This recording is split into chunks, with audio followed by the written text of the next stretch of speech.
Dios te bendiga, Dios te guarde, amado. Aquí estamos felices, contentos, gozosos de podernos encontrar nuevamente en esta nueva lección. Cuarto trimestre del año 2025, cuarta lección ya del folleto Lecciones de Josué acerca de la fe. Cuarta lección que tiene por título El conflicto detrás de todos los conflictos. No te pierdas ni una de las lecciones de esta semana porque vienen cargadas de mucha verdad presente, mucha revelación que seguramente te van a ayudar con muchas dudas que has tenido en algún momento de tu vida. ¿Okay? Todos tenemos preguntas, todos nos hemos cuestionado alguna situación en algún momento, y en esta lección del conflicto detrás de todos los conflictos seguramente vas a hallar respuestas. Sobre todo si es primera vez que tú escuchas alguna lección bíblica, alguna predicación, seguramente vas a tener muchas preguntas, porque de mi parte yo me hice muchas preguntas, yo le hacía muchas preguntas a Dios. Entonces, cuando no conocía la palabra, esas preguntas son lógicas, ¿ok? Pero ahora que Dios ha revelado, su Santo Espíritu me ha guiado, y a través de su palabra puedo conocer la verdad en cuanto a estos asuntos que son muy interesantes. Entonces vamos a orar para dar inicio a la lección del día de hoy. La lección para el día de hoy es para el día 18 de octubre. ¿Okay? Oh Señor Dios y Padre nuestro que estás en el cielo, toda la honra, toda la gloria, toda la alabanza es solamente para ti. Hoy estamos gozosos y felices doblemente, Señor, porque aparte que estamos reunidos con nuestros hermanos para estudiar tu palabra, para leer tu palabra, para aprender de ti, para que tú te reveles a nosotros tu carácter a través de las Santas Escrituras, a través de tu palabra, que es un verbo en acción, hoy estamos también contentos porque hoy es el santo día tuyo, Señor, sábado del Señor, día de reposo, día en que dejamos cualquier otra actividad para concentrarnos en esta relación, para estrecharla contigo primeramente y también con nuestra familia. Gracias, oh Padre, por haber dejado este día por causa de nosotros y no por haber impuesto un día para que nosotros estuviéramos sometidos a él.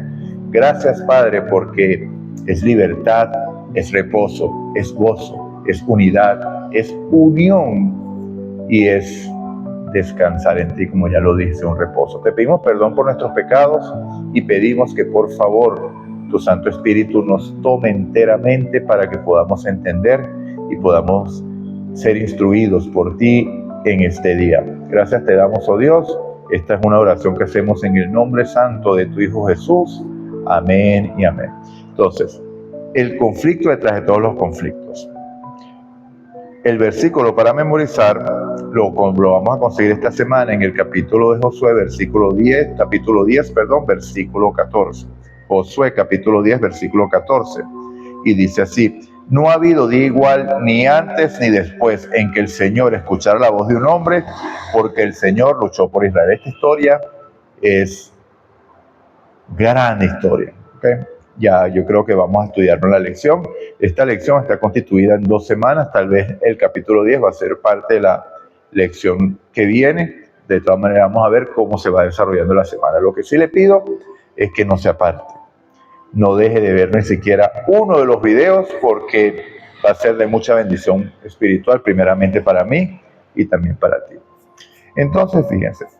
La lectura, cuando nosotros leemos el libro de Josué, nos confronta con las agresivas campañas militares llevadas a cabo por orden de Dios, en su nombre y con su ayuda.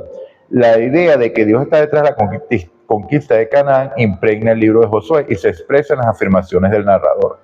Eso lo vemos en Josué 10, en Josué 6, en Josué 2, en Josué 2 cuando vemos lo de, que eso ya lo vimos con Rahab, con los 2 espías, ¿cierto? Y finalmente en Josué 24. O sea, es Dios el que los lleva. Pero Dios aparece como el originador de todos estos hechos violentos, porque recuerden que ellos tenían que enfrentar guerras para conquistar la tierra. Y Dios es el que le da las órdenes: vas a hacer esto, vas a acabar niños, jóvenes, ancianos, mujeres y mucha gente no entiende esta situación. ¿Cómo un Dios de amor, cómo entender que un Dios de amor puede dar estas órdenes? Entonces, por eso es que esta parte de la Biblia tiene muchas preguntas que muchos no pueden responder, ¿ok? O que responden a medias, o que responden de acuerdo a lo que ellos creen, de acuerdo a filosofías humanas y a explicaciones adaptadas como para justificar lo que Dios ordenó o lo que Dios hizo por medio del pueblo de Israel, porque efectivamente es permitido por Dios, mas no es el plan de Dios como tal. ¿Okay? Recuerden que todo se origina por una decisión tomada por quién. Ya vamos a verlo a lo largo de la lección. ¿Okay? Entonces, espero que lo disfrutes junto a mí, y para que podamos entender básicamente esto, voy a leer versículos de la Biblia que no están incluidos en la lección, pero para que ya usted se vaya teniendo una idea de por qué estas luchas, de por qué estas situaciones.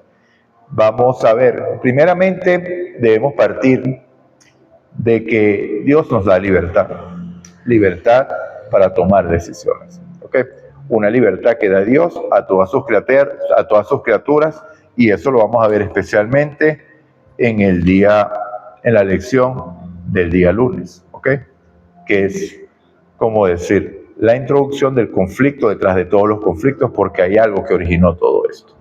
Pero en el contexto del libro de Josué, porque es lo que nosotros debemos entender, hay un contexto claro, hay un contexto directo que debemos aplicar basado en la palabra de Dios para entender qué era lo que pasaba y por qué estas guerras. ¿Okay? Bueno, todo parte de la liberación del pueblo de Israel. ¿Okay? Dios levantó un pueblo, ¿cierto? Un pueblo le dijo a Abraham. Entonces vamos a partir de allí. Vamos al libro de Génesis, vamos al capítulo 15 y vamos a leer los versículos del 18 al 21. ¿Okay? Génesis capítulo 15, 18 al 21.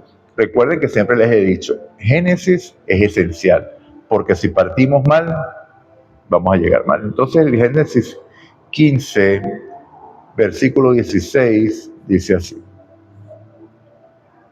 y tus descendientes volverán acá en la cuarta generación, porque hasta entonces no habrá llegado a su colmo la maldad de los amorreos. Esto es clave. ¿Okay? Aquí Dios le está revelando a Abraham que su descendencia iba a ser esclava en tierra extranjera por 400 años. Pero aquí le está haciendo la promesa, pero ellos volverán a este lugar, porque hasta entonces no habrá llegado el colmo de la maldad de los amorreos. O sea, ¿qué quiere decir eso entonces? Que durante esos 400 años había gracia para el pueblo que estaba en estas tierras. La gracia estaba abierta para que ellos pudieran devolverse de su malos caminos. Y ya hemos visto, o ya conocemos que Dios es un Dios misericordioso, tardo para la ira, grande misericordia, que extiende su misericordia a todas sus criaturas, a toda la humanidad. Y cuando estudiamos los monumentos de la gracia, cuando estudiamos la lección, sorprendidos por la gracia, pudimos ver que la gracia está disponible para todos, y usamos un versículo que lo explica para toda la humanidad, que fue Romanos capítulo 5, versículo 8, que dice que cuando aún éramos pecadores, Cristo murió por nosotros, y eso demuestra el amor de Dios. Entonces Dios nos da libertad, Dios nos da la oportunidad, nos dio a Cristo para que pudiéramos ser salvos aún cuando estábamos en rebelión. Entonces es maravilloso. Entonces la clave aquí: volverán porque aún no ha llegado el colmo de la maldad de los amorreos. Versículo 18 al 21. Aquel día hizo Jehová un pacto con Abraham diciendo: a tu descendencia daré esta tierra desde el río Egipto hasta el río grande del Éufrates, la tierra de los ceneos, los ceneseos, los amorreos, los cadmeos, los heteos, los fereceos, los refaitas, los amorreos. Ahora sí, versículo 21, los cananeos, los gergeseos y los jebuseos. O sea, entonces, ¿qué tierra iban a ocupar los israelitas? La tierra ya ocupada por todos estos pueblos. Porque en el momento que Dios está hablando con Abraham, no había llegado al colmo de su maldad. Ahora vamos a Génesis, capítulo 18, vamos a leer los versículos 18 y después el 20 y el 21. Vamos a ver qué es lo que dice aquí. Génesis, capítulo 18, versículo 18. Vamos a ver otra parte de la historia, donde Dios ejecuta un juicio, se lleva a cabo un juicio y se lleva a cabo una sentencia y la ejecución de la sentencia. O sea, se da la sentencia y se ejecuta la sentencia. Okay. Génesis 18, versículo 18. Dice así: habiendo de ser Abraham una nación grande y fuerte, y habiendo de ser benditas en él todas las naciones de la tierra, porque esa es la promesa, en Abraham iban a ser benditas todas las naciones de la tierra, no nada más Israel. Y si tiene dudas, pregúntame en los comentarios a qué se refiere esto. Versículo 20. Entonces Jehová le dijo: por cuanto el clamor contra Sodoma y Gomorra aumenta más y más, y su pecado se ha agravado en extremo, versículo 21, descenderé ahora y veré si han consumado su obra según el clamor que ha llegado hasta mí, y si no, lo sabré. Ahora vamos con el capítulo 19, vamos a leer una porción larga, versículos 1 al versículo 13. Llegaron pues los dos ángeles, los que iban a hacer el juicio, los que iban a hacer la investigación. Los que dicen que el juicio investigador es un invento adventista, aquí se está llevando un juicio investigador. ¿Sabía Dios que el pueblo de Sodoma y Gomorra era malo en extremo? Por supuesto que lo sabía. Y entonces, ¿por qué tiene que ir a averiguar y enviar ángeles a ver si es verdad? ¿Por qué le dice a Abraham: voy a ver si la maldad de verdad es lo que me llega, les informo? Está haciendo una investigación, amados. Una investigación en ejecución. Entonces, ese es el contexto del capítulo 19 de Génesis. Entonces, vemos la importancia del libro de Génesis, ¿cierto? Ven aquí, no el primer juicio investigador. Este ya vendría siendo por lo menos el tercero o el cuarto, porque el primero fue Caín y Abel, no, perdón, el primero fue Adán. ¿Dónde estás? ¿Comiste? El segundo fue a Caín. ¿Dónde está tu hermano? ¿Qué hiciste con tu hermano? El tercero, la torre de Babel, que recuerde. Y mucho antes de eso, el diluvio, que también fue un juicio, una investigación, la maldad, el pensamiento del hombre era continuo, solamente el mal, y decidió destruir. Entonces, como podemos ver, Génesis está lleno de juicios investigativos, y este es otro. Entonces sería como el quinto o el sexto ya. Llegaron pues los dos ángeles a Sodoma a la caída de la tarde, y Lot estaba sentado a la puerta de Sodoma. Al verlos, Lot se levantó a recibirlo y se inclinó hacia el suelo. Y les dijo: ahora, mis señores, os ruego que vengáis a casa de vuestro siervo para alojaros y lavar vuestros pies, y por la mañana os levantaréis y seguiréis vuestro camino. Y ellos respondieron: no, esta noche nos quedaremos en la calle, porque recuerden que ellos llevaban una misión. Pero Lot porfió tanto con ellos que fueron con él y entraron en su casa. Allí les hizo banquete, coció panes sin levadura y comieron. Interesante, ¿no? Panes sin levadura. Y comieron. Pero antes de que se acostaran, rodearon la casa los hombres de la ciudad, los varones de Sodoma, todo el pueblo, desde el más joven hasta el más viejo, y llamaron a Lot gritando: ¿dónde están los hombres que vinieron a ti esta noche? Sácalos para que los conozcamos. Los que no están familiarizados con los términos bíblicos no querían darle la mano y saber su nombre. Cuando la Biblia hace referencia a que los conozcamos, si usted quiere, vaya a Génesis capítulo 4, capítulo 3, capítulo 4, y vean qué hizo Adán y Eva, y vean el concepto de conocer. Okay. Y llamaron a Lot gritando: ¿dónde están los hombres que vinieron para que los conozcamos? Versículo 6. Entonces Lot salió a ellos a la puerta, cerró la puerta tras sí y dijo: os ruego, hermanos míos, que no hagáis tal maldad. Mira, yo tengo 2 hijas que no han conocido varón, os las traeré y podréis hacer con ellas lo que bien os parezca. Este es el contexto de lo que querían hacer con esos 2 varones de Dios, con esos 2 ángeles. Por supuesto que ellos no sabían que eran ángeles, ellos solamente veían unos hombres. No les hagáis nada, ya que han venido al amparo de mi tejado. Lot protegiéndolos. Ellos respondieron: quítate de ahí. Añadieron: vino este extraño a habitar entre nosotros y habrá de erigirse en juez. Ahora te trataremos peor que a ellos. Enseguida comenzaron a forcejear con Lot, perdón, otra vez, y se acercaron para romper la puerta. Pero los huéspedes alargaron la mano, metieron a Lot en la casa con ellos y cerraron la puerta. Y a los hombres que estaban a la puerta de la casa los hirieron con ceguera, desde el menor hasta el mayor, de manera que se fatigaban buscando la puerta. Después dijeron los huéspedes a Lot: ¿tienes aquí alguno más?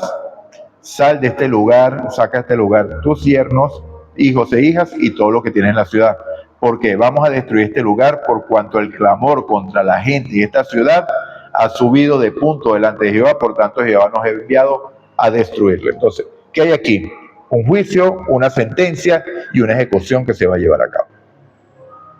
¿Por qué? Porque el colmo de la maldad de Sodoma llegó hasta Dios. Dios investigó, mandó a los ángeles, querían hacer violencia a los ángeles y por tanto proceden aquí con la ciudad. El juicio procede, ¿cierto? Ahora vamos a ver, pero ese es el contexto de lo que leímos en Génesis 15, 16, que la maldad de los amorreos no había llegado al extremo aún. ¿Okay? La maldad de los amorreos no había llegado al extremo. Entonces, ¿qué quiere decir? Que cuando llegó al extremo, como en Sodoma, la maldad de los amorreos, llegó el momento en que Dios ejecutaría su juicio. ¿Cuál juicio? De que ya todo el pensamiento de ellos era continuamente el mal y no hay nada que Dios pudiera, extendiendo de la gracia, le extendía la gracia, pero nunca tenía un corazón tan endurecido que no eran movidos por esa gracia. Entonces, lamentablemente, viene el resultado, que es la destrucción. Pero ahora veamos, ¿qué es lo que le había prometido Dios a Israel? Vamos a Éxodo, nuevamente, capítulo 23, vamos a leer los versículos 23 y después del 27 al 31. Éxodo, capítulo 23, versículo 23. Mi ángel irá delante de ti y te llevará a la tierra del amorreo, del eteo, del fereceo, del cananeo, del heveo, del jebuseo, a los cuales yo haré destruir, a los cuales yo, dice el Señor Jehová, haré destruir. Él, ¿ok? Él no está diciendo que los va a usar a ellos. Esta era la promesa, ¿cierto? Ok. Sigamos ahora, versículos 27 al 31. Yo enviaré mi terror delante de ti, turbaré a todos los pueblos donde entres y haré que todos tus enemigos huyan delante de ti. Enviaré delante de ti a la avispa que eche de tu presencia al heveo, al cananeo y al eteo. No los expulsaré de tu presencia en un año para que no quede la tierra desierta y se multipliquen contra ti las fieras del campo. Poco a poco los echaré de tu presencia hasta que se te multiplique y tomes posesión de la tierra. Fijaré tus límites del mar Rojo hasta el mar de los filisteos y del desierto hasta el Éufrates. Porque pondré en tus manos a los habitantes de la tierra y tú los arrojarás de delante de ti. ¿Okay? Entonces vemos que había una promesa de parte de Dios. Ahora vamos a ver Éxodo 34, para que veamos algo interesante. Éxodo 34, versículo 7. Aquí fue cuando Dios se reveló a Moisés, que lo leímos el carácter, ¿verdad? El 6 dice: Jehová, Dios fuerte, misericordioso y piadoso, tardo para la ira y grande misericordia de verdad. Versículo 7, que guarda misericordia a millares, que perdona la iniquidad, la rebelión y el pecado, pero que de ningún modo tendrá por inocente al malvado. Esta es la clave. Ningún modo tendrá por inocente al malvado. Que castigue la maldad de los padres en los hijos y en los hijos de los hijos hasta la tercera y cuarta generación. Muchos traducen esto como una maldición generacional, pero eso no existe en la Biblia. Simplemente es el resultado de lo que los padres le heredan a los hijos. ¿Qué va a hacer tu hijo? Lo que tú le enseñaste, lo que te vio hacer a ti. Recuerda que un niño, no va a hacer lo que tú le digas, sino que va a hacer lo que tú haces. Si tú eres de las personas que vas y le prendes una velita a una imagen, ¿qué está aprendiendo tu hijo? A prenderle una velita a una imagen. Y él lo va a repetir en su momento. Si eres una persona que le dices, dile cuando llegue el vecino a tocar la puerta, dile que no estoy, ¿qué es lo que va a hacer el hijo? Aprender a decir que no está cuando la persona está en la casa, o sea, va a aprender a mentir. Entonces, por eso, vemos aquí en el Salmo 58:3 otra verdad revelada. Dice: Se apartaron los impíos de la matriz, se descarriaron hablando mentira desde que nacieron. O sea, ¿qué es lo que quiere decir este versículo? Que en el contexto en que crecen los impíos, es un contexto de pecado desde que nacen. ¿Okay? No es que mienten desde la matriz, porque eso es imposible, ni tampoco que nacen hablando. Eso es una hipérbole, una exageración de lo que se quiere decir allí, pero lo que implica es que cuando se practica el pecado en la casa, eso van a ser los hijos. Entonces, mis amados, he puesto las bases para que podamos entender esas órdenes de Dios que no entendemos. ¿Ok? Pueblos que habían disfrutado de la gracia de Dios por tanto tiempo. Estudiamos en Egipto con el faraón. Cuando Moisés llegó, la primera respuesta: ¿y quién es Dios para que yo deje a ese pueblo? Llegaron las plagas, fueron derrotados cada uno de los dioses egipcios. Cada plaga derrotó a uno o dos dioses de lo que tenía Egipto. Finalmente se dio la sentencia de lo que se había dicho al principio: si no dejas ir a mi pueblo Israel, mi primogénito, morirá tu primogénito, le dijo Dios al faraón. Y efectivamente, esa fue la última plaga, y finalmente vemos al faraón con un corazón tan endurecido que se empeñó y persiguió al pueblo de Israel. ¿Y qué consiguió? La muerte en el Mar Rojo. ¿Okay? Ese es el contexto acá.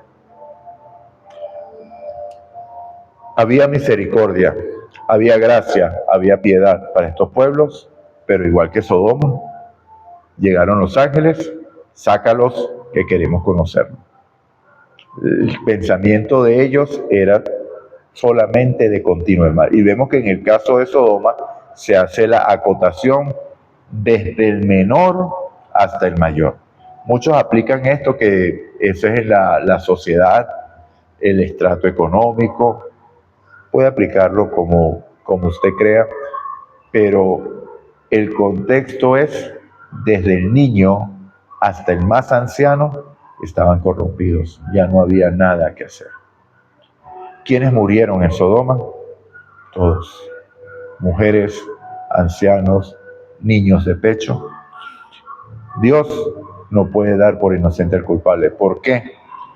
Porque cuando Dios extendió su misericordia, y este es el conflicto detrás de todos los conflictos, y por eso que lo vamos a entender,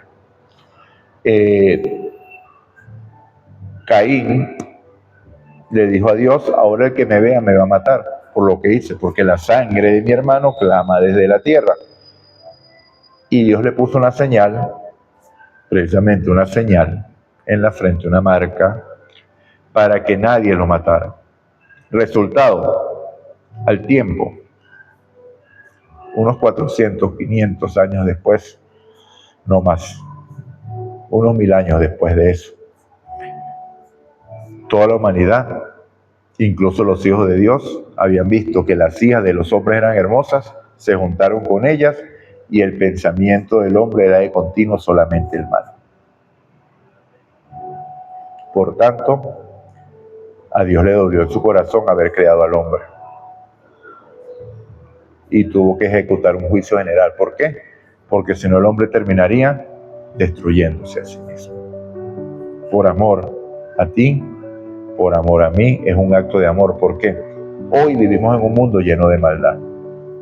Un mundo en que cuando vemos los videos de las personas en situación de calle, que abusan o que están enfermas por el uso de sustancias prohibidas, que no voy a decir en el video porque hay sensibilidad en las redes en cuanto a estos términos, se ven como zombies caminando en las calles. Es un acto de misericordia que estas personas pasen al descanso, un acto de misericordia de Dios, porque eso no es vida. Muertos en vida. Pero sin embargo, aún hay gracia para ellos. ¿Okay? Estoy diciendo que Dios en algún momento no muy lejano va a establecer su justicia, precisamente para que estas personas que están en esas situaciones alcancen la libertad de esas cadenas que los tienen atados. ¿Por qué? Porque no escucharon la voz de Dios a tiempo, y hoy no tienen conciencia para saber su situación. Entonces, mis amados, están sentadas las bases. Si tienes alguna duda házmelo saber, hazme la pregunta. De todas maneras, aquí están las preguntas para el día de hoy. Recuerda darle me gusta, compartir, suscríbete si no te has suscrito y esperamos las preguntas o las respuestas. Ok. Primera pregunta. ¿Puede un Dios de paz ordenar la guerra? Segunda pregunta. ¿Por qué Dios ordena el exterminio de todos estos pueblos? Ya Apocalipsis capítulo 15 versículo 16 responde. Tercera pregunta, ¿podrían estos pueblos arrepentirse? Cuarta pregunta, ¿es un Dios distinto el que habla en el Antiguo Testamento que el que habla en el Nuevo Testamento? Muchos piensan eso. Quinta pregunta, ¿deseaba Dios que Israel hiciera guerra? Vimos en Éxodo 23 que Dios iba a poner temor de ellos y los pueblos iban a salir por su propia cuenta. Pero por la situación de Cades Barnea no fue posible. Entonces ahora tuvieron ellos que hacer guerra para poder entrar. Entonces, ¿qué fue lo que sucedió aquí en estas guerras que llevó a cabo el pueblo de Israel? Dios había dado un juicio, Dios había dado sentencia, Israel fue la mano ejecutora de esa sentencia. El resultado del juicio. Entonces, Dios te bendiga, Dios te guarde. Vamos a orar. Pensé en hacer más corto este día, pero es la introducción y era necesario que planteáramos una buena base para que pudiéramos entender. Y desde ya, ¿hacia dónde vamos? Todavía no hemos estudiado el conflicto tras todos los conflictos. Este es el conflicto que enfrentó Israel. Este es el conflicto que te hace a ti hacerte preguntas. ¿Pero por qué Dios ordenó eso? Yo no puedo seguir a un Dios así, dicen algunos. Pero ya tienes una base sólida para entender qué es lo que estaba pasando allí. Entonces vamos a orar. Padre nuestro que estás en el cielo, alabado, glorificado y honrado sea tu nombre. Te damos las gracias, oh Dios, por este día, por tu bondad y misericordia. Gracias por tu sábado santo, Señor, que nos permite una comunión y una comunicación especial contigo. Te pedimos perdón por nuestros pecados y que nos libres de toda maldad, Señor. Ayúdanos a seguir adelante, Señor, siempre de tu mano, y que tu Santo Espíritu nos tome por completo para que hagamos tu voluntad y no la nuestra. Que sea Él el que tome las decisiones por nosotros. Esta es una oración que hacemos en el poder y en el nombre de Jesús. Amén y amén. Dios te bendiga, Dios te guarde, amado. Recuerda, si escuchas hoy su voz, no endurezcas tu corazón como en la provocación,